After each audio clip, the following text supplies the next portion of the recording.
Kuberji world textile માર્કેટમાં આગ લાગી જવા પામી હતી। ભીષણ આગના પગલે 18 થી વધુ ફાયરની ગાડીઓ ઘટનાસ્થળે દોડી ગઈ હતી।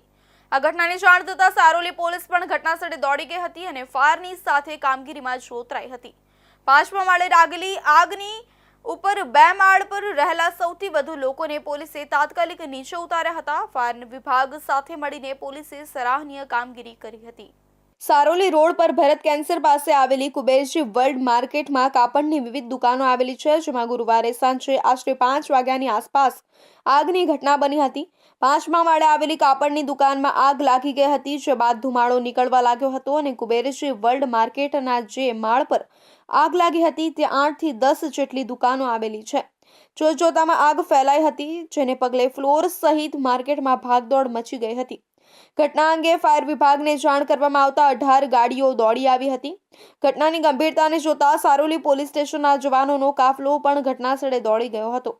પોલીસ જવાનો આગની જ્વાળાઓ અને ધુમાડાની વચ્ચે 5મા માળ સુધી પહોંચ્યા અને તેની ઉપર આવેલા 2 માળમાં રહેલા 100 થી વધુ લોકોને દાદરથી નીચે ઉતાર્યા હતા। 8 થી 10 દુકાનમાં હોલમાં આગના પગલે પાવર કટ કરી નાખવામાં આવ્યો હતો। તે દરમિયાન તમામને સહી સલામત દાદરથી નીચે ઉતારી લેવામાં આવ્યા હતા।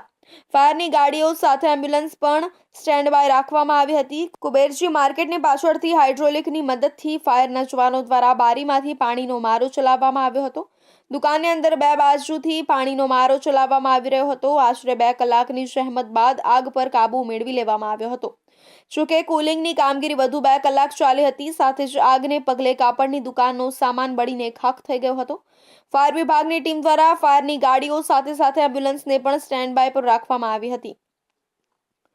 કુબેરજી વર્લ્ડ માર્કેટ ખાતે કોઈ કારણોસર 5મા માળે દુકાન નંબર 5044 દુકાન માલિક વિજયભાઈ મુળુભાઈ વરુની સાડીની દુકાનમાં આગ લાગી હતી, જેની જાણ થતાં તાત્કાલિક સારોલી પોલીસ સ્ટેશનનો તમામ પોલીસ સ્ટાફ ઘટનાસ્થળે પહોંચી ગયો હતો। તે દરમિયાન ફાયર બ્રિગેડના અધિકારી, કર્મચારી, માણસો પણ ઘટનાસ્થળે પહોંચી ગયા હતા અને પોલીસ દ્વારા તાત્કાલિક કુબેરજી વર્લ્ડ માર્કેટની તમામ ફ્લોરની દુકાનો તકેદારીના ભાગરૂપે બંધ કરાવી વેપારીઓને અને ત્યાં કામ કરતા તમામ માણસોને સહી સલામત રીતે માર્કેટમાંથી બહાર કાઢવામાં આવ્યા હતા।